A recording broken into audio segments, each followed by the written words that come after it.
Football will be played in Germany between the Atlanta Falcons and Indianapolis Colts.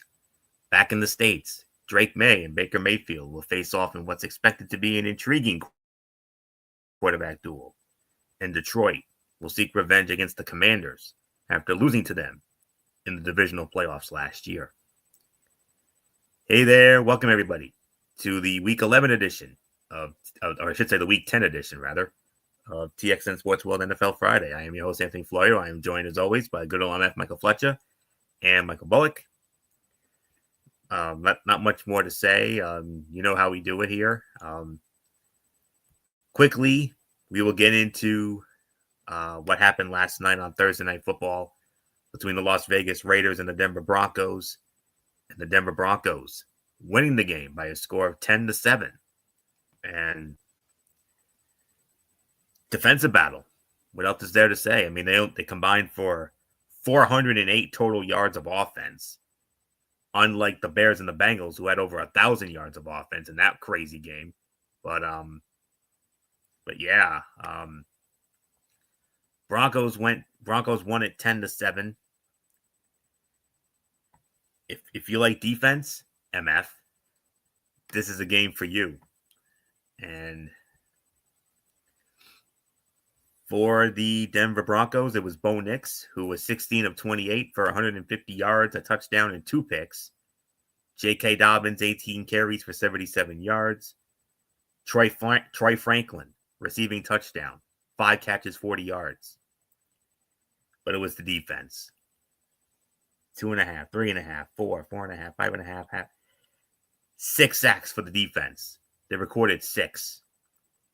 Talanoa Hufanga, a sack. Nick Benito, 1.5 sacks. Malcolm Roach, a sack. Ioma Urizariki, half a sack. Jonathan Cooper, half a sack. Zach Allen, a sack. John Franklin Myers, half a sack. And Dondre Tillman with an interception off of Geno Smith. For the Raiders, it was Geno Smith, 16 of 26, 143 yards. No TDs, 1 pick. Kenny Pickett was 0 for 1. Ashton Jeanty, 19 carries, 60 yards, and a touchdown. Leading receiver was Tyler Lockett, 5 catches for 44 yards. Defense, recording 2 sacks. And Keo Blue Kelly had 2 interceptions. He had both interceptions off of Bo Nix. And Charles Snowden and Adam Butler with the sacks. Broncos improved to 8-2 on the season. Raiders dropped to 2-7. And next up for the Denver Broncos, November 16th against the Kansas City Chiefs. Huge game when it comes to the AFC West division. Whereas the Raiders, who are now 2-7, they will also be on bye next week, and they will be on Monday Night Football on November the 17th against the Dallas Cowboys at Allegiant. So that's the story. Defensive battle. A game that Michael Fletcher would be very happy about and very proud of. 10-7 final. That Bronco defense, man, they're the real deal. And even without their Defensive Player of the Year, Patrick Surtain II, 6 sacks for that defense last night and a pick. Very impressive, and that's what carried them last night. Both offenses went nowhere. Defense ruled the night, but it was Denver who just pulled it out. So no surprise here. So not much more. Good old MF Michael Fletcher, come on in. Let's get your thoughts. Raiders and Broncos. Broncos winning 10-7. Your kind of game. It was, but it was also a disappointing game. It was a lot of frustration that went down in that game because I don't think a lot of people thought that, if you're a Raider fan, you kind of feel like you really let a lot of great moments in the game get away, at which it did in a sense. Could have it been better? Absolutely. But I think at the end of the day, Denver just dug down deep, did what they needed to do. They got a big touchdown because the game flipped. the game flipped on its head because of the fact that Denver's defense was just good enough that they can just give them the chance, give them an opportunity to win the game. And then when they finally turned it up, that's when finally the offense kind of got their moments. They could have ran the Raiders out of the building, but they did not, you know. But there's really nothing more to say. So, yeah, great win for the Broncos. Michael Bullock, it's yours. Yeah, great win for Denver, but yeah, it was an ugly game all along. I mean, it was low scoring and yeah, but if you're the Raiders, you feel like you let some chances get away from you. I mean, there were times I thought they could have either tie and send it into overtime, but a missed field goal or just turnovers. Both sides just wasn't good. So yeah, it was ugly. So yeah, there's really nothing more for me to say. So, uh, Florio, let's move on to uh, the rest of the schedule. But first off, who's on bye this week? Glad you asked. This week, when it comes to the bye weeks, you will not see the Cincinnati Bengals, the Dallas Cowboys, the Kansas City Chiefs, and the Tennessee Titans. You will not see those four teams this week. And by the way, our thoughts and prayers with the Dallas Cowboys after the tragic passing of Marshawn Nealon. 24 years old. That is way too young. And our thoughts and our prayers with the entire Cowboy organization as well as the Nealon family. This show tonight is dedicated to that young man's memory. Rest easy, brother. All right. We're going to start it off with the return of the international series. It's been on a small hiatus, but it is back. And we're going to Berlin, Germany, boys. The Olympia Stadion Berlin. I hope I pronounced that correctly.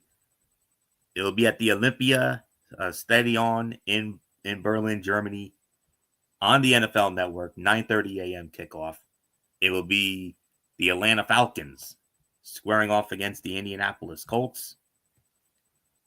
And you can find this game on the NFL Network, and on the call for that game, interesting crew here. We got Adam Amin, Kurt Warner, alongside of Stacey Dales and Christina Pink.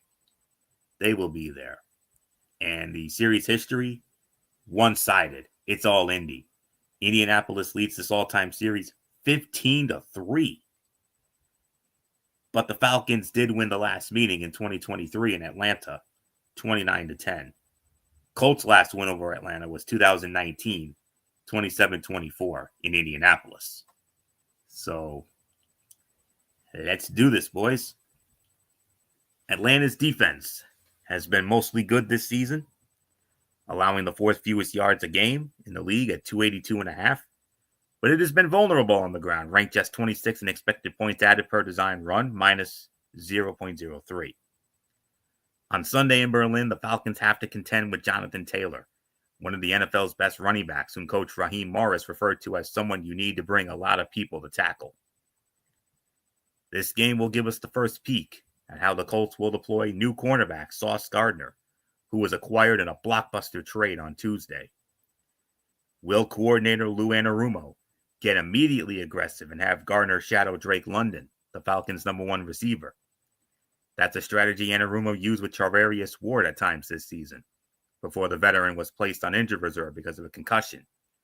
If the Colts go this route, it frees up the rest of their secondary to handle the remaining matchups, including a notable one with tight end Kyle Pitts. Falcons quarterback Michael Penix Jr. had a career-high 3 passing touchdowns in the team's Week 9 loss to New England. Penix has yet to have back-to-back games with multiple passing touchdowns in his career. FPI loves Indianapolis. 70% going with the Indianapolis Colts. I'm going with the Indianapolis Colts. I think they bounced back from that tough luck loss last week to Pittsburgh. Close game, but I'm going to say 24-21. Indianapolis defeats Atlanta. Because Atlanta's a sneaky team. I can tell you firsthand after what they did to Buffalo last month. So, and they took Bullock's Patriots to the limit. So I can see them taking Indy to the limit, but I do believe Indy will get it done. Close game, 24-21. Give me Indianapolis to bounce back against Atlanta in Berlin.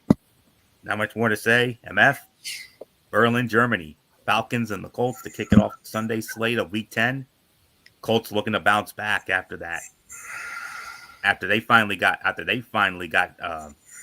humbled against Pittsburgh after soft competition for the most part. Yeah. It was very close. It was very, anything went, and it was kind of an interesting game that it played out. And if you're Atlanta, man, you know what? Your heart breaks for them. They did everything right. They played the perfect game. They went up against the Patriots. They were in Gillette, and they almost stole it from the Patriots. It's just one missed PAT after a touchdown proved to be the difference. That's the Patriots. It saved them.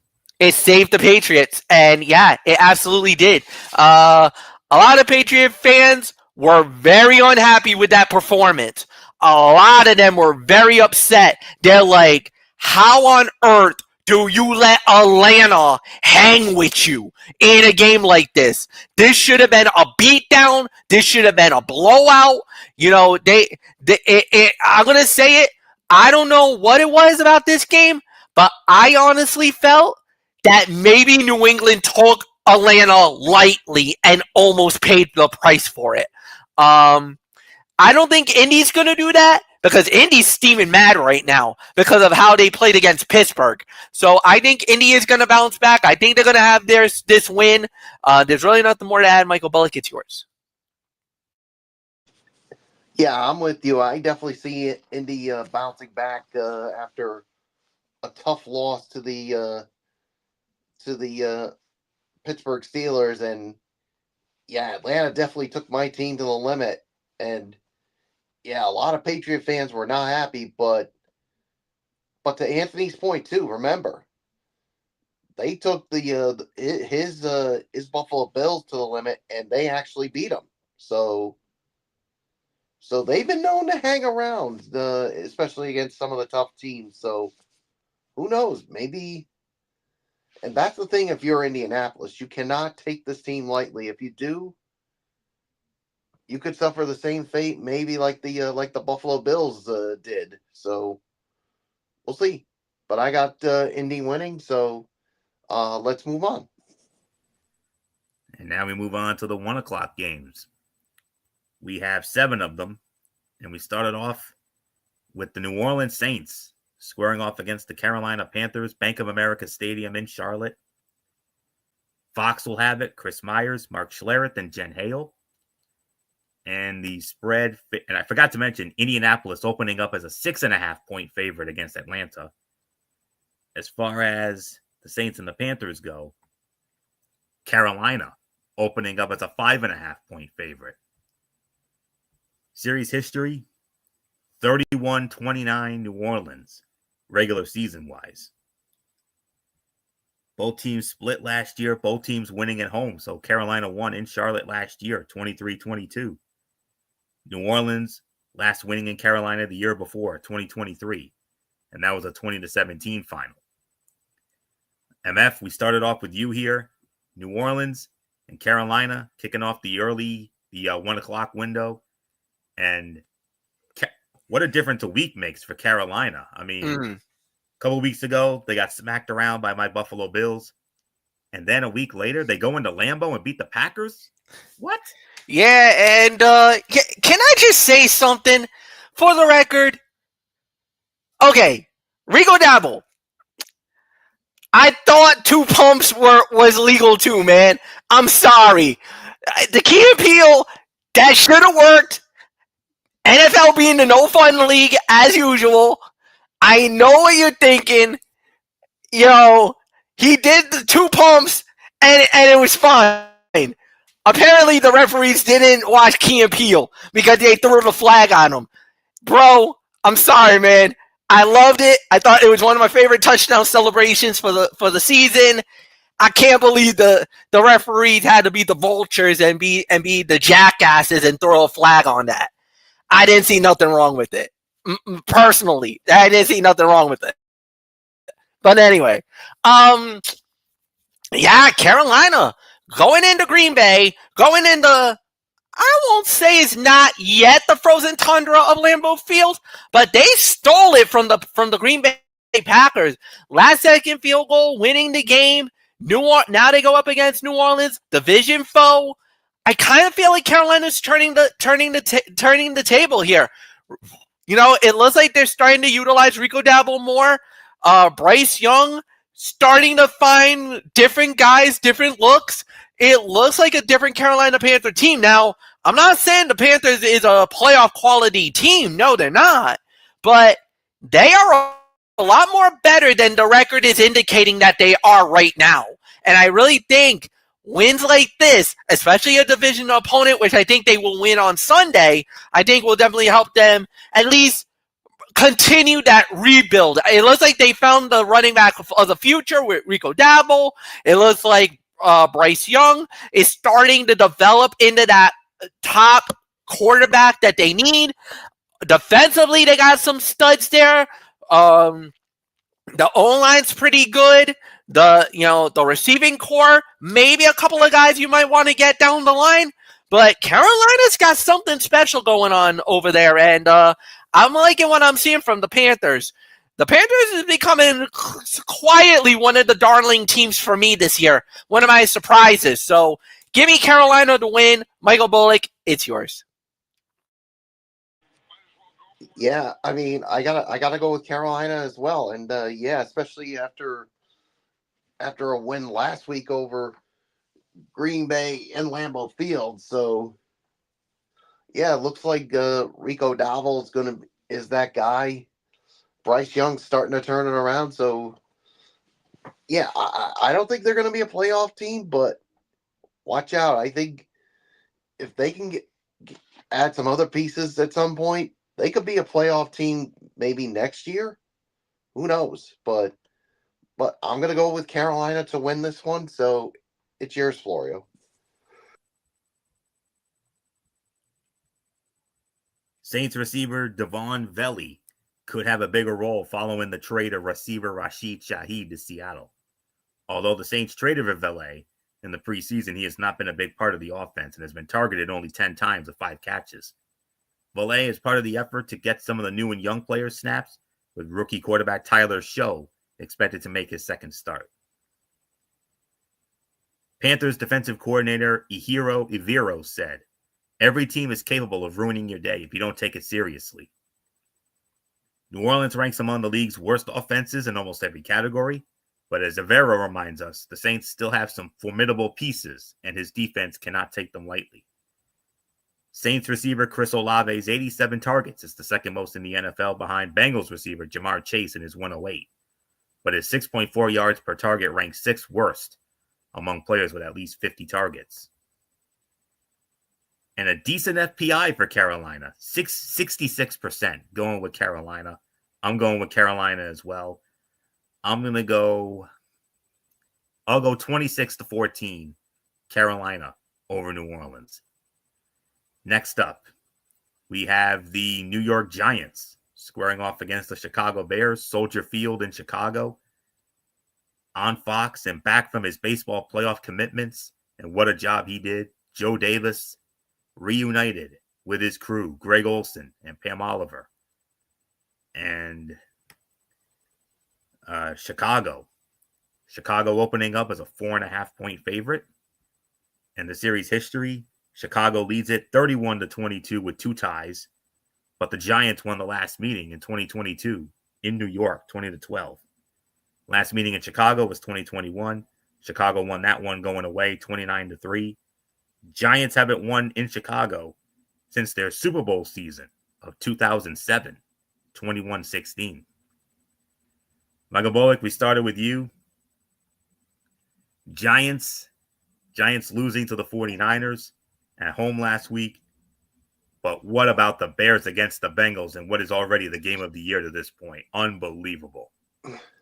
Man, I'll tell you this right now. The Chicago Bears, to me, they had no business winning that game. I mean, you could definitely say, Cincinnati, they really let them win that game when they marched down that field. So what it could have been a big loss for them turned into a big win. And I expect that momentum to continue for them. So I'm going to go with the Chicago Bears to beat the New York Giants. So it's yours, Florio.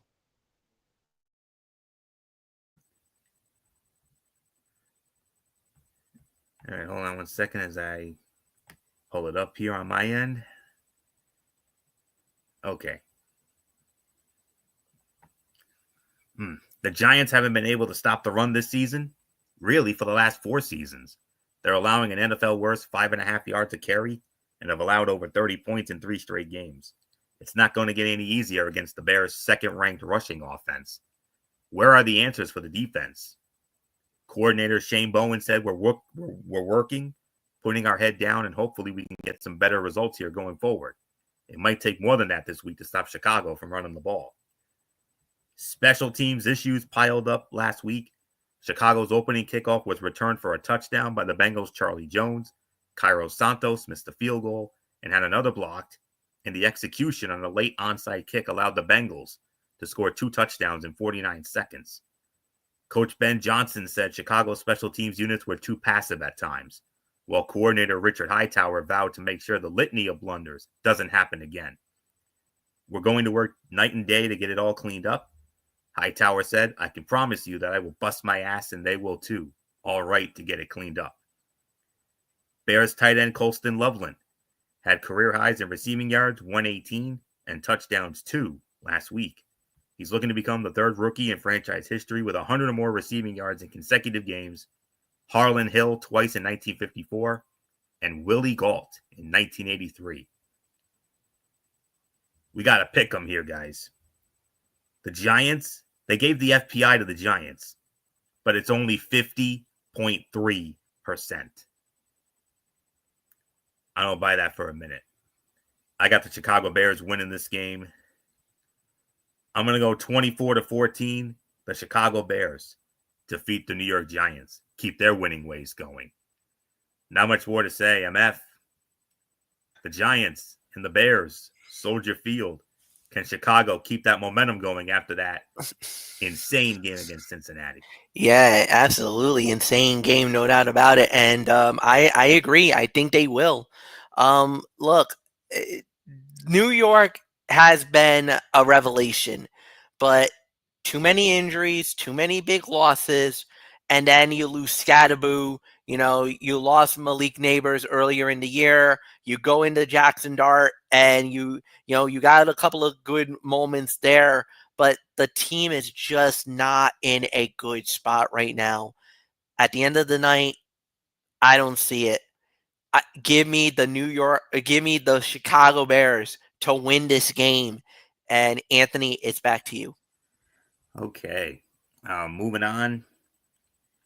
We have the Jacksonville Jaguars squaring off against the Houston Texans as we switch over to our side of the ledger now. This is our number 5 game of the week. Iron Eagle, J.J. Watt, Evan Washburn. They'll be at NRG Stadium in Houston for this one. And it is Jacksonville. They're the favorite, but it's only by 1. It's a 1-point spread in favor of Jacksonville. So we're looking at pretty much another pick 'em here, guys. Series history, between these two AFC South rivals. Houston, 31-15, lead the series. And both teams split last year, both teams winning at home. So Houston won in Houston, 24-20. Jacksonville won there the year before, 24-21, back in 2023. So let's reset and let's move on to this next matchup. All right. The Texans surprised the Jaguars in their first meeting by extensively using a defensive look that Coach Liam Cohen said Houston had used only situationally the past 2 seasons, and it stymied Jacksonville's run game. Travis Etienne Jr. had just 5 yards on 4 carries in the first half until the Jaguars adjusted in the second. Jacksonville expects to see some of that again, plus a few other wrinkles from Coach DeMeco Ryans. It's a damn good defense, and they don't stay blocked long. We have got to go finish at the second level, stay attached to blocks, run through contact, block our asses off on the perimeter. That's how it's going to have to be, man. Texans quarterback C.J. Stroud will not play because of a concussion he suffered last week. Backup Davis Mills will get the nod. Mills has a record of 5-19-1 when he was a Texans starter in 2021 and 22. Coach DeMeco Ryans said Mills getting a full week of practice should help him versus having to jump into the fire mid-game like last week. Ryan said it is a benefit for him being able to get the reps throughout practice, get walkthrough reps, getting every single rep that he can get. He's done a good job with that. The Jaguars are one of 3 teams with a negative points differential, but a winning record. Also goes for the Chicago Bears and the Carolina Panthers as well. FPI likes Jacksonville here. 55% going with the Jacksonville Jaguars. I'm going with the Jacksonville Jaguars to win this game as well. I'm going to say 20-10. Give me Jacksonville to defeat Houston. So not much more. MF, Jacksonville and Houston, our number 5 game of the week. No C.J. Stroud for Houston. Davis Mills, the starter. That's bad news.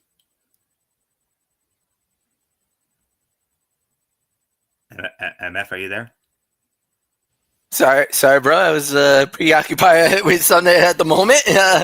No, this is not the hot dog moment. Relax, folks. I know.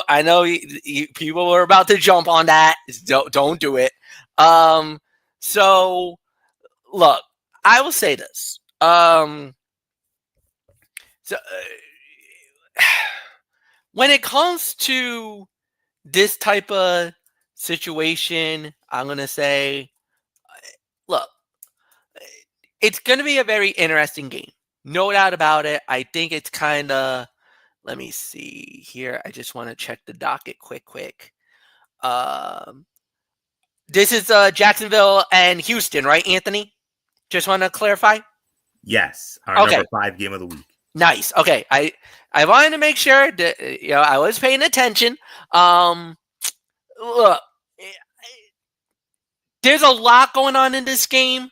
I know a lot of people are thinking, look, I don't know if Travis Hunter is going to play in this game. They didn't really hint about it. And look, I feel like any other time I would go with Houston, but I think Jacksonville has just enough weapons to get by, and I think they're going to win the game. Obviously, close, but I'll go Jacksonville Jaguars to beat the Houston Texans. Close game. Nothing more to say. Bullock, go. Yeah, I think this is going to be a close one, too, and I, too, am going to go with the Jacksonville Jaguars to beat the Houston Texans here, so nothing more to say, so let's move on. Okay, and we move on to the Buddy Bowl, the second installment of this particular Buddy Bowl here. This game came in, I believe, as our number 7 game of the week. Was almost the Zonk game of the week, except for one other that's actually worse. And we'll get into that in a little bit. As it will be The Buffalo Bills. My Buffalo Bills squaring off against MF's Miami Dolphins. Hard Rock Stadium in Miami. CBS will have it, and it will be Andrew Catalon, Charles Davis, and Jason McCourty, along with AJ Ross. Buffalo opening up as a 9.5-point favorite. Second meeting between these two AFC East rivals, and I forgot to mention that it's also the second meeting for Jacksonville and Houston. They already met earlier this season. My apologies for missing that. And in that first game with Jacksonville and Houston, it was the oops, I went the wrong way. All right, I got it now. Jacksonville defeating Houston 17-10 in Jacksonville. So it's now, I believe it's like 31-17 or something like that. So, but I do know this is the second meeting for Buffalo and Miami. We all remember it. In Buffalo on a Thursday night. Ugly game, but it was the Buffalo Bills who defeated the Miami Dolphins 31-21 in a game that was closer than a lot of people expected, but Buffalo did get the job done. And let's take a look at the series history. It cuts Miami still leads the all-time series regular season wise. It's now 61-57 with a tie. And Buffalo, including playoffs, Buffalo has won 7 straight meetings now with the Miami Dolphins, including 31-10 in Miami. The Dolphins have not beaten the Bills in Miami and overall since 2022. That was that 21-19 win early in the 2022 season. So not much more to say. MF, here we go. The rematch. Buffalo and Miami at the Hard Rock. Our number 7 game of the week. Buffalo, a 9.5-point favorite. And they beat Atlanta. Yes, the Dolphins did. But then last Thursday night, unfortunately, back to reality. Lamar Jackson and the Ravens all over you boys. Yeah, and I do want to say that it was not the best decision. It was a bad game, no doubt about it. Buffalo's looking pretty hot right now. Obviously coming off that big win over Kansas City. So it feels like they got their mojo back. Looks like they got their momentum back. I think Miami's going to make a game out of it early, but I just don't see them winning the game. I just feel like it's going to be it's going to be an easy victory for Buffalo. Like I said, Miami's probably going to give them some fits early on, but I think eventually Buffalo will get the win, and I could see it being like that 10-point margin like it was earlier in the year. I think it'll be almost similar to that type of outcome. So Buffalo wins. Bullet, go. Yeah, I definitely got to go with the Buffalo Bills here as well. I mean, yeah, it's hard times for the Dolphins, and unfortunately, I see it continuing for them. So, give me the Buffalo Bills to win it. So, it's yours, Florio. And of course, Andrew Catalon, who will be calling the game, also is the preseason voice of the Buffalo Bills. He calls the Bills preseason games, of course. So, anyways, Bills quarterback Josh Allen will look to continue his historic commanding performances against the Miami Dolphins. In 15 games with Josh Allen starting against Miami, the Bills have averaged 32.5 points a game, 5th highest team marked by a starting quarterback against a single opponent in the Super Bowl era since 1966.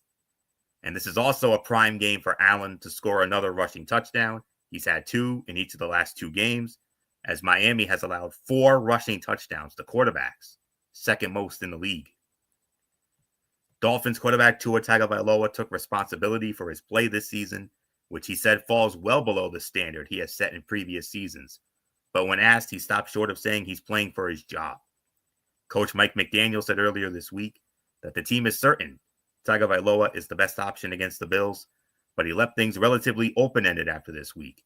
We play the players that give us the best chance to win, and when that changes, or if somebody else gives us a better shot, then we adjust there. Tua Tagovailoa's 11 interceptions so far is tied for the most in the NFL with the Las Vegas Raiders' Geno Smith.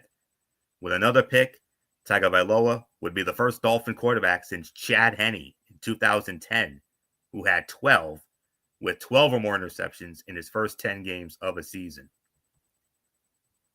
Favorable FPI for Buffalo, 70% going with the Buffalo Bills. I'm going with the Buffalo Bills to win this game as well. I'm going to go 27-10.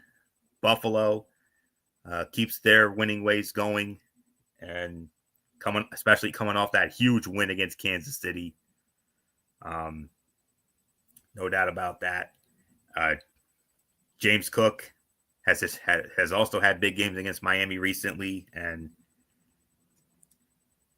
he's good to go. He did have some injury issues against Kansas City, but he will be ready. So thank goodness for that. So, but yeah, I got Buffalo winning. So, not much more to say there. MF, I wish you the best of luck, of course. Respect. So we'll see what happens. Okay, moving on. Fox cross-flexed a good one. This would have been a great one for our side of the ledger, but unfortunately we didn't get it. This will be over on Fox. It'll be the Baltimore Ravens squaring off against the Minnesota Vikings, US Bank Stadium in Minneapolis. Kevin Kugler, Daryl Moose Johnston, and Allison Williams. They will have it. Baltimore opening up as a 4-point favorite. And the series history between these two, it's Baltimore, 4-3. And Baltimore won the last meeting in 2021, a wild one, 34-31 in overtime in Baltimore. Last meeting in Minnesota was 2017. Minnesota won that one, 24-16. Interesting stat here, guys. Baltimore has never won in Minnesota. They're 0-2. This is only the third time that these two teams are playing in Minnesota between the Metrodome and US Bank Stadium. So, Michael Bullock, I believe we start this one off with you. Baltimore Ravens and the Minnesota Vikings. Ravens have got their mojo back since Lamar Jackson came back. They took care of the Dolphins. And Minnesota. How about Minnesota stealing one in Detroit last week? Huge for them. Yeah, that's a huge win for them. I mean, to go into Detroit and steal one there, that is huge. Now you got to deal with a Ravens team that looks like they're back, but they got a lot to do if they want to get back into the playoff picture. So we'll see, but I think this is a good start for them. So I'm going to go with the Baltimore Ravens to win this one. So it's yours. Yeah. I went a little too far. Okay. Ravens tight end Mark Andrews, who scored 2 touchdowns in his last game, needs 18 yards to surpass Derek Mason as the franchise's career leader in receiving yards. He could be primed for another big game against the Vikings defense that has struggled to contain tight ends the last 2 weeks. In the Chargers, Oronde Gadsden II, 77 yards and a touchdown. And the Lions, Sam Laporta, 97 yards and a touchdown. Andrew said, I've really never felt better. I'm running faster than I ever have. I'm moving better, and I feel great. Ravens quarterback Lamar Jackson has a 24-3 career record against NFC teams, but the Vikings have an experienced counterbalance. Defensive coordinator Brian Flores coached against Jackson twice when he was the Miami Dolphins head coach. In the second game during the 2021 season, Flores blitzed Jackson on 52% of his dropbacks and held the Ravens offense to 10 points. But that doesn't mean he'll choose the same path Sunday. In 2025, the Vikings' worst defensive games have come with their highest blitz rates. The Ravens have allowed only 1 passing touchdown over their last 3 games, tied for the fewest in the NFL over that span. And Baltimore, a decent FPI, 63% going with the Baltimore Ravens. Close game, but I think the Baltimore Ravens win this one. I'm going to go 31-23. Give me Baltimore over Minnesota. Should be a good one. So Not much more to say. MF, Baltimore, and Minnesota. Cross-flexed over to Fox. Boy, they got a good one here. I wish this could have been on our side of the ledger, but Fox got it. So Baltimore and Minnesota, your thoughts? Yeah, no, this is going to be an interesting game. I think it's going to be a very interesting. Who knows how this is going to play out? But I'm going to say, Baltimore definitely looked like they're back because after Lamar Jackson with his performance, I kind of feel like maybe it goes that way. Who knows? I'll say this: it's going to be very interesting to see how it plays out. But at the end of the day, yeah, I gotta go with the Ravens. I think the Ravens is gonna eke it out. I think they're just gonna figure out a way just to get enough to get to the victory. And I really got nothing more to add. So, Anthony, back to you. All right, we move on to we got 2 early games left, and we move on to the our Zonk game of the week. The Cleveland Browns squaring off against the New York Jets, MetLife Stadium, East Rutherford, New Jersey, in the Meadowlands. Spiro Ditas, Adam Archuleta, and Aditi Kinkavuela will be there. And spread favors Cleveland. Cleveland opening up as a 2-point favorite. And the series history between these two, it favors Cleveland regular season wise 15-14. Cleveland won the last meeting in 2023 in Cleveland 37-20.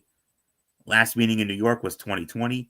Jets won that one 23-16. Cleveland last won at the Jets in 2019 23-3. So I think I actually start this one off. So lucky me. I get to lead off on the Zonk. Oh boy. All right. Here we go. Just gotta find it here. Just bear with me for a minute here. Okay. Coming out of the bye, the Browns are making a change at play caller as coach Kevin Stefanski is relinquishing the duties to coordinator Tommy Rees. The playbook will remain the same, but Rees will have final say on which plays go into the game plan as he gets his opportunity to turn around the league's 3rd lowest scoring offense at 15.8 points a game. Left guard Joel Batonio said his mindset and the way he wants to call plays and stuff like that, we're kind of excited to see what happens. The Jets are coming off a bye, which usually means disaster. In their last 9 games after a bye, they're 1-8 with a minus 108 point differential. Can Coach Aaron Glenn bust the trend? The locker room was rocked by the trades of cornerback Sauce Gardner and defensive tackle Quinnen Williams, so it'll be interesting to see what kind of effort Glenn gets from his players. Offering the coaching perspective, defensive coordinator Steve Wilks said they're not canceling the damn season. The Jets are the only team in the NFL that has not recorded an interception this season. I'm flabbergasted by this FPI here. They give it to the Jets, 65%, going with the New York Jets, 65%. Wow. I got to be honest, this is a very tough game to call. It really is.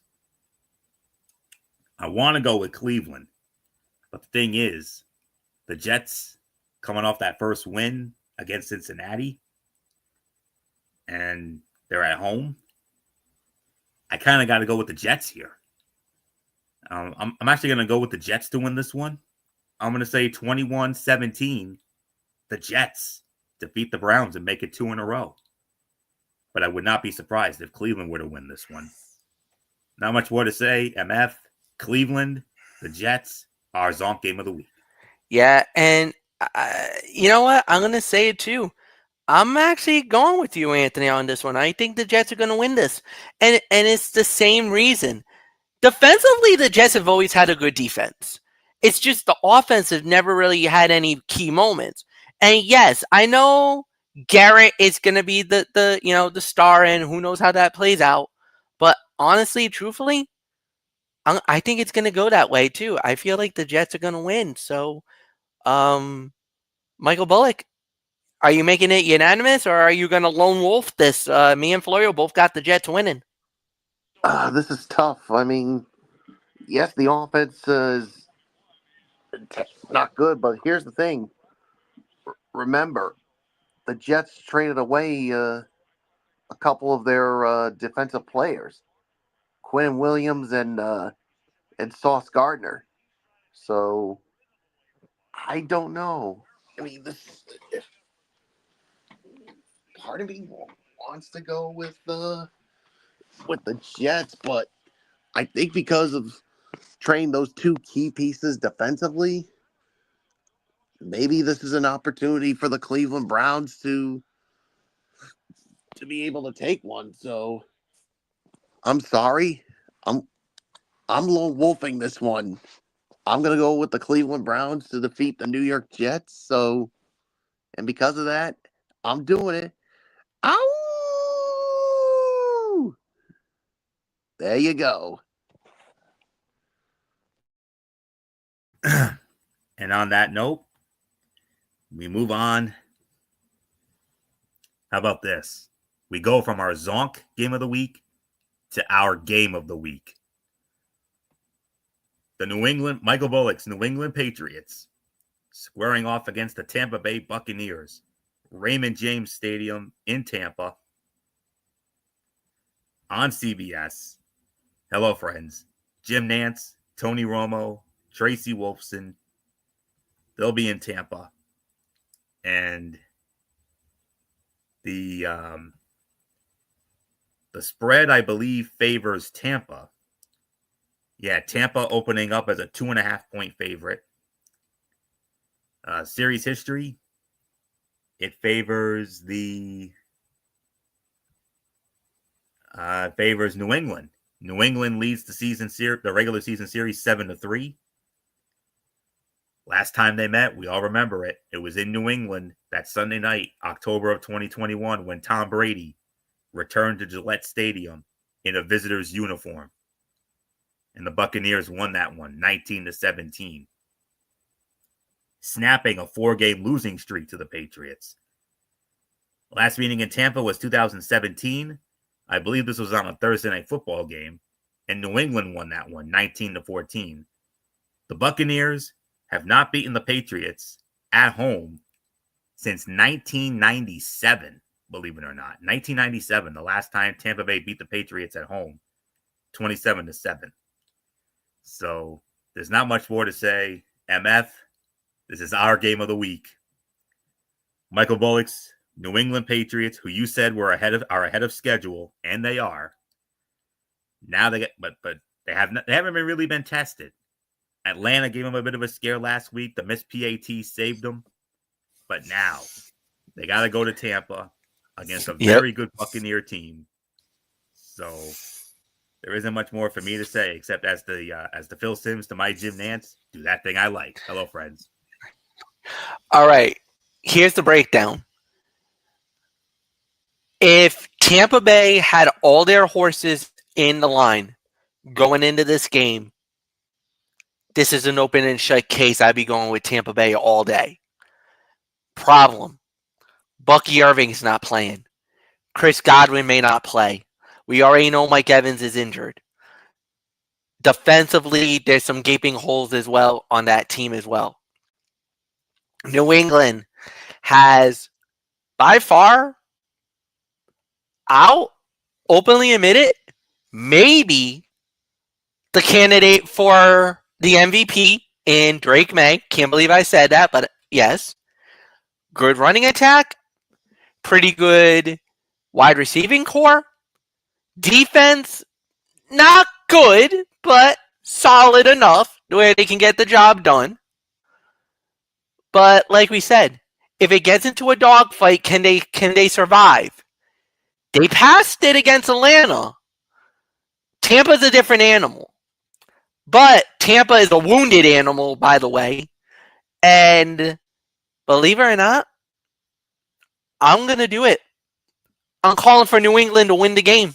I think the Patriots win. I think they get the job done. I think they're going to overcome the odds again. They're just just when you think New England may be in trouble, they find a way to get out of it. I think they're going to do it. Give me the New England Patriots to knock off the Tampa Bay Buccaneers. Close game, but I think the Patriots will overcome the odds and they'll win it. So, before you give Anthony? it to Bullock, MF, before you give it to Bullock, I have one quick question that I want to ask. When it comes to the Patriots, sure. Do you think they're championship material? I do. I don't. I don't think they're there yet. I believe they're good. I think they are definitely in a conversation, but as far as, being the top team in the AFC, I'm not there yet. Because here's the reason why I say that. I believe Kansas City is better than what they're looking at right now. I would not want to see them when they get into the playoffs. Honestly, right now, Indianapolis is the best team in the NFL, bar none. I'm sorry, I'm saying it. Indy is better than New England. They are. And on top of that, I'll go one further. I don't think New England makes it and wins the AFC East. I still got Buffalo winning the whole damn thing and winning the division. So, right now, New England is good, but they're not there yet. And, they still need to show me a few other things before I can say that they're championship material. They definitely have gone up and they've gone better and they're on the rise. But to say that, are they a championship team? I'm sorry. I'm not ready to pull that trigger. Not by a long shot. Michael Bullock, now it's yours. But what if they beat Tampa Bay? Yeah, I was surprised when in Flex. I was surprised when Florio said that, and I was like, "This is coming from a Buffalo Bills fan." The reason why I gotta say no, Anthony, is because don't get me wrong, Tampa is a good team, but the thing is, who has New England really played? Honestly, they've never dealt with the Lions. They haven't played the Eagles. They haven't played the upper echelon in the NFC. And then in the AFC, Buffalo. The only quality win they've had is Buffalo. Yeah, going into Buffalo. But what if New England loses to Buffalo in Gillette? Correct. Then it goes right back. Then it's right back to square one. Mm-hmm. So that's why I'm not buying it. And yes. Don't forget another thing, Fletch, of who the Patriots are going to be facing. A resurging Baltimore Ravens. Exactly. So, I mean, if they were facing the Baltimore Ravens without Lamar Jackson, New England wins easily. New England wins. Definitely. But with him being back, it could be very tough. So, and the thing is that I am almost certain that the Ravens beat the Patriots in that game. I'm almost certain now. After what they did to Miami and what I think is maybe about to happen on Sunday with the Ravens, Anthony, this might be that team that we did not want to see earlier in the year. Even though Buffalo got them early, you were fortunate because that was the first week. Right. If New England runs into that Ravens squad who just broke the brakes off of the Miami Dolphins, I'm sorry, the Ravens are back. And if they're back, that is horrific news for everybody in the AFC. Agreed. So I'm not. That's why I said you called out saying that you think New England is a championship team, a championship caliber team. I'll say this. I'm not buying it. I'll say this, Fletch. I mean, championship team, probably not, but I do see them winning the division. I mean, at least winning the division. I mean, because you still got to deal with Buffalo and Baltimore, but who do you have after that? I mean, especially after Tampa Bay, and then when you got those two. So you still got the Jets. You got Miami at the end of the year. So they're coming to Gillette, and Miami we know is a mess. Yeah. So no, I mean it's possible. The make or break is going to be the Buffalo game. The make or break is going to be the game against Buffalo. If you beat Buffalo, you've won the AFC East. If you lose to Buffalo, technically, the Patriots have a 2-game lead. They have a 1-game lead, but they also have the edge because of the win they have in Buffalo. but if Buffalo wins, But if Buffalo wins, that flips everything. Then the momentum switches. It's game on. Then everything. Then then basically the safety net is gone, and then it basically becomes down to basically, you know, it might come down to a tiebreaker to decide who wins the AFC East. And as of right now, I think Buffalo has gotten more of the metrics on tiebreakers over New England, unfortunately. And that's why it's important for New England to win these games. So, yeah. Now getting to this. And like Fletch just said, if they were facing a Tampa Bay team that had Bucky Irving, Chris Godwin, and also you're forgetting another important weapon, Mike Evans. If they had those guys, I easily would say Tampa Bay wins, but they don't have any of those three. And you don't know what you're going to get out of Baker Mayfield without those guys. So, and I think Coach Vrabel has got this team prepared to play. And who knows, maybe this 1-point win, this close game they had last week, maybe it was a blessing in disguise because it could help them not only for some of these big games against good teams, but potentially down the line in the playoffs, should they get there. So, yeah, if they had any of those guys, I go with Tampa, but I'm calling it. I'm going to go with the New England Patriots to win. I think it's going to be a very close one. I say New England wins probably by a field goal. So yeah. So I'm going with New England. So, Florio, it is yours. And like I said, if Bucky Irving, Chris Godwin, and even Mike Evans were playing, hands down, I go with Tampa. But they don't have any of them. No, they don't. This could be the opportunity for New England. Golden opportunity. But here's the thing when it comes to New England. No Kayshon Boutte. Receiver Kayshon Boutte's hamstring injury. Definitely, well, it already put his status in doubt, but it's no longer in doubt. He's out. And could create a significant will create a significant void as he has played more than any other Patriot receiver this season. 66.5% while totaling 23 catches for 431 yards and a team high 5 touchdowns. Third round draft pick Kyle Williams, 2 catches for 20 yards. Could see his role expand as a result. With Coach Mike Vrabel saying Kyle's been learning a lot of different positions, it's a lot of different personnel groups and alignments. I think he settled down. I'm excited that he'll probably get an opportunity here.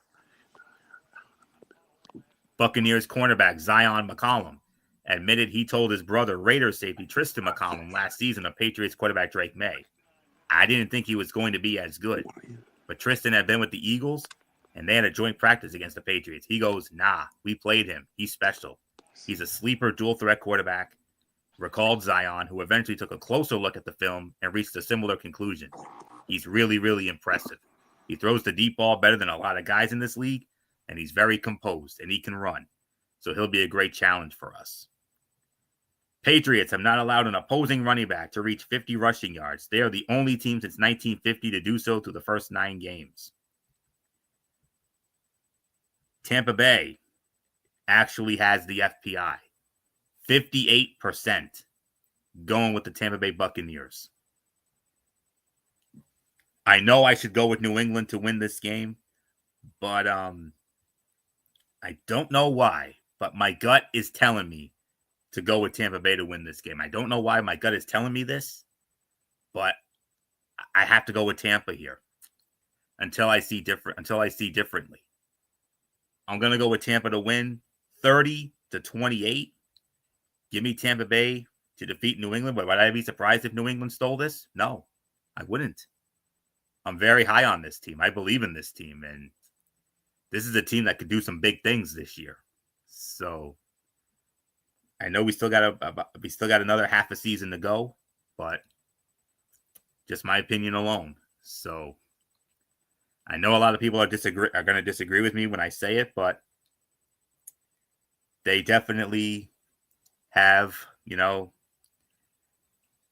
I told Bullock this. I told our dear friend Brian Keenan this. I believe that, if they keep doing what they're doing, they could be, keyword could be, a team that is championship material. Could be. But I need to see a little bit more right now. 30-28, Tampa Bay wins, for me anyways. But if New England wins, I would not at all be surprised. All right. Late window. We have 3 games in that. 4:05 on CBS. The Arizona Cardinals squaring off against the Seattle Seahawks. Number 4 game of the week for us. And it'll be Kevin Harlan, Trent Green, and Melanie Collins. And Seattle opening up as a 7-point favorite. And the series history between these NFC West divisional rivals, it favors, let's see here, it's Seattle. Seattle leads it 29-22 with a tie. And I want to say that this is the second meeting between these two. Excuse me. And it is. Seattle winning in Arizona 23-20. So Seattle now leads the all-time series 30-22 with a tie. And including this win, they've now won 8 in a row against Arizona. Arizona hasn't beaten Seattle since winning in Seattle in 2021, 23-13. Every game they played since, it's been all Seattle. So, not much more to say. I believe it's Michael Bullock who leads off on this first late game. So, Bullock, Arizona, and Seattle. Our number 4 game of the week, 4:05 on CBS to kick off the late window. Your thoughts? Yeah, I gotta go with Seattle. I mean, yeah, Arizona. I mean, it's not looking good for them. Obviously, now they're going to be without Kyler Murray, and Jacoby Brissett is getting the start. So, yeah, I got a feeling it's going to be a long afternoon for the Cardinals. So, give me the Seahawks to win this one. So, it's yours, Florio. I'll give you my counter thought when I set up MF for his turn. So, as Bullock mentioned, with Kyler Murray on IR, the Cardinals' offense is Jacoby Brissett's for the next 4 weeks. And that's a good thing for Arizona. It has averaged more than 300 total yards and 25 points in Brissett's 3 starts thus far, which has resulted in a 1-2 record. He has been around long enough, 10 seasons to be exact, to not let the uncertainty from week to week affect him. Brissett said it doesn't really change much for me. The cliche answer is you prepare every week like you're starting, but it's honestly true. It won't change much about my preparation and how I go about my business. The Seahawks will see a much different Arizona offense from the one they held to 20 points and 253 total yards in week 4. Arizona has since switched from Murray to Brissett. They're putting up points. They're playing efficiently. They're taking care of the ball. They're doing a lot of really good things, Coach Mike McDonald said. They were doing that before, but how they got it done was a little different, with Jacoby a little more under center. They've eliminated some of the quarterback-driven run game that Kyler brings. There are some differences in how they're operating, but I'd say it's been effective. Cardinals tight end Trey McBride's 273 career catches, second most by a tight end in his first 4 seasons in NFL history, behind the great Jimmy Graham, who had 301.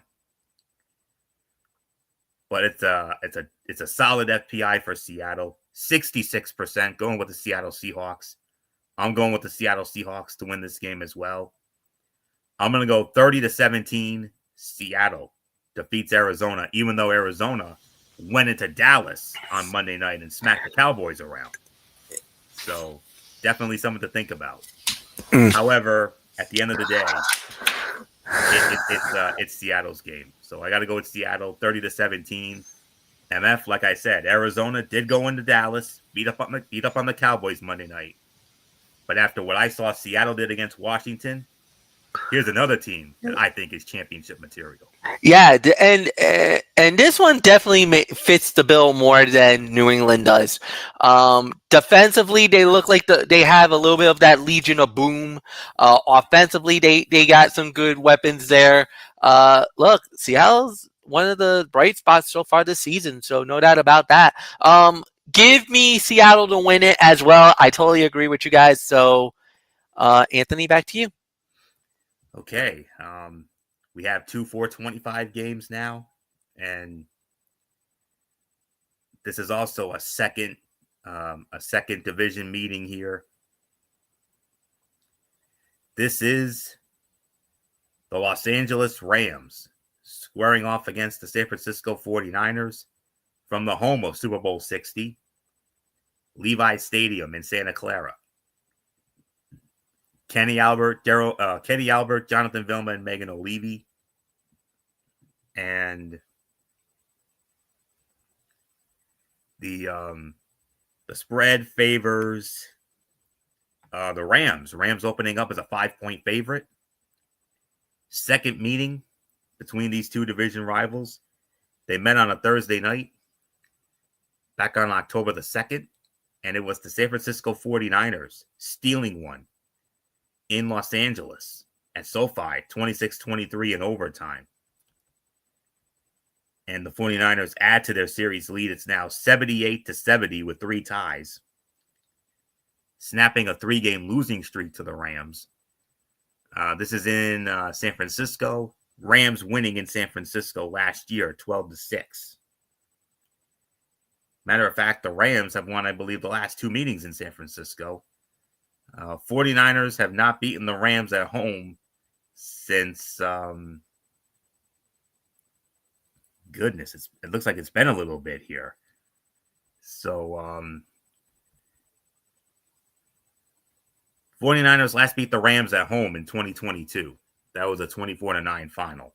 So, so with that, I believe this one goes back to the top and me. So here we go. NFC game of the week on the other side of the ledger. NFC West implications. When these teams played in week 5, San Francisco won on a field goal in overtime. According to ESPN research, it was the 8th game, including playoffs, between coaches Sean McVay and Kyle Shanahan, decided by 3 or fewer points, which is tied for the 3rd most for any NFL coaching matchup in NFL history. McVay said, "We know that it's going to take 60 minutes and then maybe even then some." At 3-0 in NFC West division games, the 49ers have a big opportunity to cement potential tiebreaker situations over the next couple of weeks starting Sunday. The Niners are well aware that Los Angeles enters this game upset after losing in week 5, which is why 49ers running back Christian McCaffrey said his focus is on making sure everyone is locked in. This one's obviously big. The intensity and the urgency have to be there all week, and the preparation so we can come out and execute at a high level on Sunday. McCaffrey has 100 scrimmage yards in 8 of 9 games this season, 2 more than any other player in the NFL. This is a pick'em. 49.9% for the Los Angeles Rams. And I'm going to go with the Los Angeles Rams to win this game. 27-23. Give me the Rams to get revenge on the 49ers and steal one at Levi's in Santa Clara. So nothing more to say. MF, the game of the week on the other side of the ledger. Rams, 49ers, huge implications in the NFC West. And by the way, no Mac Jones either. No Brock Purdy for San Francisco. He's out again, so it's Mac Jones again. So, MF, if you're ready, Rams, 49ers, NFC West implications aplenty in this one. NFC implications aplenty, no doubt. Again, Brock Purdy will not play. They haven't just announced it. Mac Jones will get the start for this one. Defensively, we don't know how this is going to look. But I'll say this: at the end of the day, simple enough. Simple call for me. Give me the Rams to win it. I think the Rams are definitely that team. They're poised to make a big run. I really don't think there's much for me to go on here. So give me the Rams to win. Nothing more to say. Bullock, it's yours. Yeah, yeah. There's no doubt. I got to go with the Rams as well. I mean, look, San Fran will make it close, but I just think with all the injuries that they're dealing with here, and I think it's going to be tough for them to overcome it, especially against a team like the Rams. So I'm going with the Los Angeles Rams as well. So let's move on, Florio. And we move on to the other 425 game, which will serve as America's Game of the Week on Fox. Rematch of last season's divisional playoffs. The Detroit Lions squaring off against the Washington Commanders, FedEx Field, Landover, Maryland. Kevin Burkhardt, Tom Brady, Aaron Andrews, Tom Rinaldi. Detroit opening up as an 8-point favorite. And the series history, regular season favors Washington 28-16. The last meeting, we all remember it, divisional playoff in January.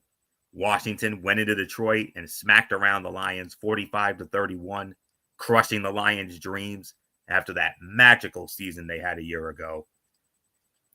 But the Lions won the last 2 regular season meetings, but those games were in Detroit. Last meeting in Washington was 2019, and Washington won 1916. Lions have not won in Washington since 2013, 27-20. I believe this one goes to, I think this one goes to MF. So MF, Detroit, Washington, America's Game of the Week on Fox.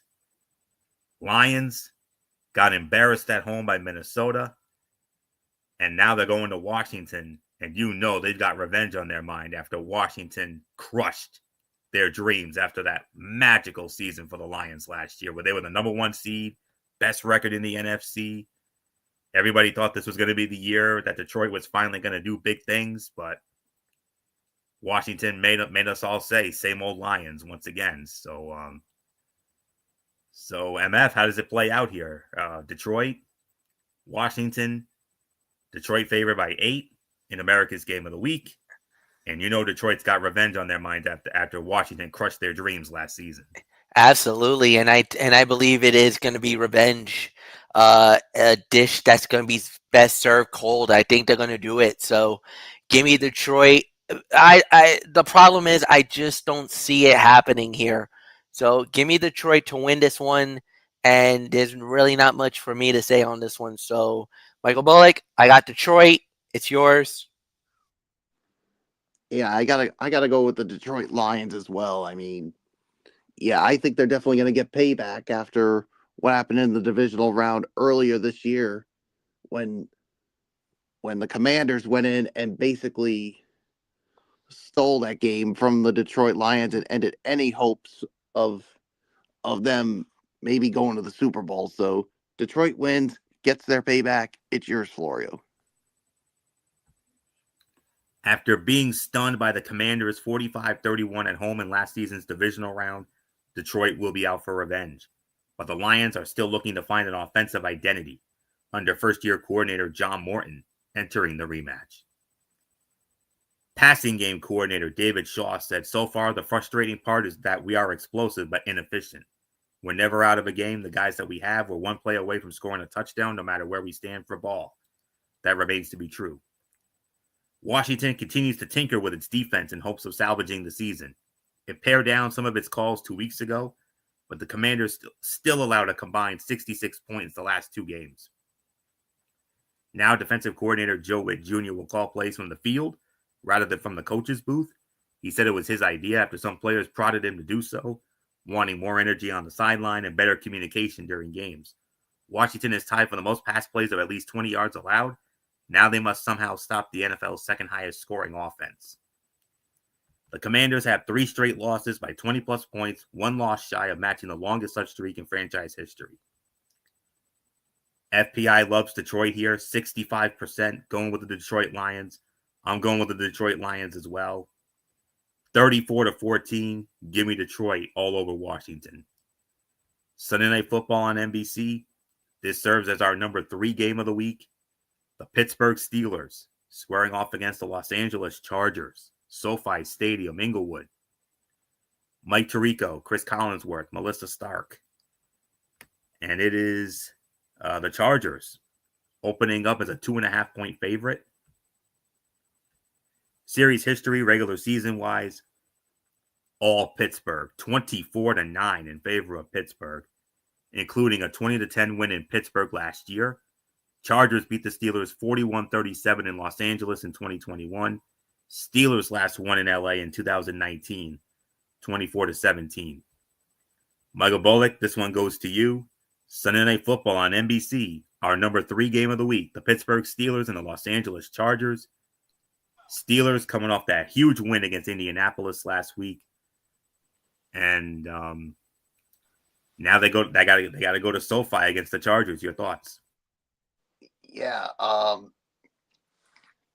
this should be a good one. And of course, Steelers, like you said, coming off of a huge win over Indianapolis, but now they got to go into SoFi and have to deal with the LA Chargers. So I think this is going to be a really close one. I really do. But I think at the end of the day, now if this were in Acrisure Stadium, I go with Pittsburgh. But because this is at SoFi, I'm going to go with the LA Chargers to win this one. So give me the LA Chargers. It's yours, Florio. The Steelers' defense simplified its approach against the Colts and forced 5 turnovers. It will have another tough test against the Justin Herbert-led offense that ranks 6th with about 251 passing yards a game. Steelers will get a boost by having a full week of work from Jalen Ramsey and Kyle Duggar at the safety spots. The more subtle things, the intangible things, I think are the things that are exciting for us because as Ramsey gains more experience back there, it's reasonable to expect some of those talents to show up more frequently. Those are the words of Steelers head coach Mike Tomlin. Chargers have been derailed by injuries and are down to their 4th and 5th string running backs and backup left tackles. Los Angeles traded with the Saints for offensive lineman Trevor Penning with hopes that he can help keep this season afloat. Coach Jim Harbaugh said he's tough. He's kind of like what we like and fits in great with the room. Herbert has 264 rushing yards on scrambles this season, 3rd most in the NFL, behind the New England Patriots' Drake May at 269 and the Kansas City Chiefs' Patrick Mahomes at 283. FPI gives it to the Chargers, 63%, going with the Los Angeles Chargers. And I'm going to go with the Los Angeles Chargers to win this game as well. Close one, 27-20. Give me the Chargers to defeat Pittsburgh. But would I be surprised if Pittsburgh stole this? No. Especially after what they did to Indy. So, great game, but I got to give a slight edge to the Chargers here. 27-20, LA wins. MF, Steelers, Chargers, number 3 game of the week. Your thoughts? Yeah, great game coming up. I'm going to go with the Chargers as well. I think the Chargers they're offensively, I think they're just better enough, and I think they're going to get the job done. So I got nothing more to say. Anthony, it's yours. Final game of the night, guys. We cross-flexed this one. MF wanted this one, and I don't blame him. This is technically the NFC game of the week. And we've got both the AFC and NFC games of the week on our side of the ledger. That's cool. That's awesome. Number 2 game of the week. The Philadelphia Eagles squaring off against the Green Bay Packers at Lambeau Field. 8:15, ABC and ESPN Monday night. Joe Buck, Troy Aikman, Lisa Salters, Laura Rutledge. Green Bay opening up as a 1-point favorite. Basically a pick'em. And series history between these two. Regular season, it's Green Bay, 27-17. And last year, they met twice. In Brazil, Philadelphia won 34-29. And then they met in the wild card round. Philly won 22-10. Last meeting at Lambeau was 2020. Green Bay won 30-16. Philly last won at Lambeau in 2019, 34-27. So here we go. Eagles coach Nick Sirianni described new edge rusher Jalen Phillips as disruptive and said he plays the position exactly how they like against both the run and pass. The Eagles enter this matchup tied for 25th in sacks at 16. Phillips can give that pass rush a boost along with the potential return of Nolan Smith Jr. with a triceps and Brandon Graham, who recently came out of retirement. Packers coach Matt LaFleur wouldn't revisit his opinion of the tush push this week after the Packers sponsored the failed rule change proposal, attempting to ban the play this offseason, but he knows it's coming. LaFleur said the NFL made a decision, and we have to find a way to try to stop the play, and it's a tough play to stop. The best way to stop it is to not allow it to happen. You can't allow them in those short yardage situations because you know exactly what they're going to do, and they've been pretty successful at it, obviously. The Eagles' 3 turnovers this season is the fewest in the NFL, and is tied for their fewest through 8 games all time. Slight FPI edge to Green Bay. They give Green Bay the slight edge, 53% going with Green Bay. And I could see this going to Green Bay. I mean, especially with it being at Lambeau and with Micah Parsons, of course. This is a very tough game to call, honest to goodness. But since it's at Lambeau, I got to give a slight edge to Green Bay. 33-27, I'm going to go with Green Bay to win. So, not much more to say. MF, you wanted it, you got it. We got the cross flex. Philly, Green Bay, our number 2 game of the week. I don't think we've ever had a week where we had both the AFC and NFC games of the week, but we got it this week. That's awesome. Now, I think this is like a first. I don't think we ever did. Ever since we've implemented the cross flex, I don't think we ever had the AFC and NFC games of the week on our side. But you know, I remember you came up to me about it, saying, "Hey, look, there's a couple of cross flex opportunities here. You gave me 2 choices.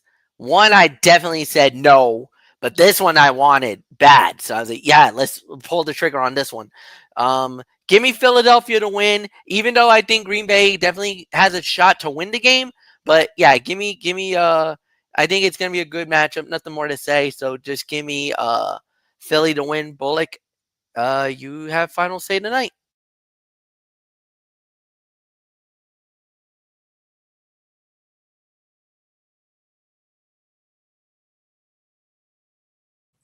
Bullock, are you there?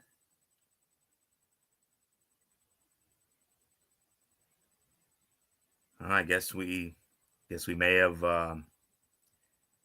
guess we might have lost him here. So that's all right. It's only one game anyway. So we'll just call it a night here.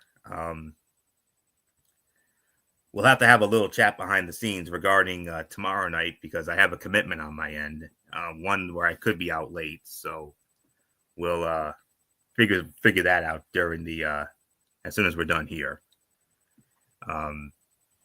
We'll see about the cerebral smack talk. We might do it, we might not, but even if we don't, it's okay. I mean, the show really wasn't all that good. It was an okay show, but it wasn't, a couple of newsworthy things here and there, but